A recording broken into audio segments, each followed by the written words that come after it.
Fakte të reja, ja çka dogji Serbia o anti-islamista.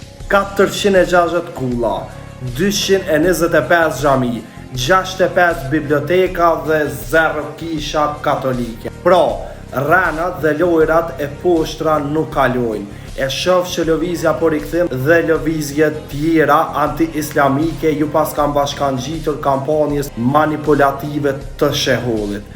Pasi që dështuan totalisht në kampanjën konvertuese dhe përqarse, tasht u pas ka ardhur një infuzion nga shehulli, i cili me dekada shoqërohej pikërisht me anti-islamistët.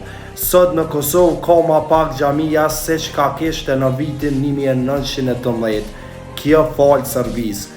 Në 86 vite okupim serb, më shumë xhamia u rënuan se sa që u ndërtu. Kur serbët e okupuan Kosovën, ata gjetën një popull që praktikonte islamin, gratë mbuluara me xhamia dhe hoxha në krye të çdo aktiviteti shoqëror shqiptar. Në vitin 1999, ata e dorëzuan Kosovën me 225 xhamia të djegura, me hoxhallar të vrarë dhe me shqiptar që shumë pak praktikonin islam. Zoti do ta prish edhe këtë lojë të poshtër, siç ka prishur lojra edhe më të sofistikuara anti-islami. Pra njerëz të dashur, keni durim sepse në ditët në vazhdim do filloj edhe me shumë hulumtime të reja rreth kësaj pjesë. Pra populli i dashur, e shikoni që luftën e fundit, domethënë Kosovë, ka pasur tepër xhamia të rënume, por anti-islamistat në krye me këtë lëvizjen e rikthimit dhe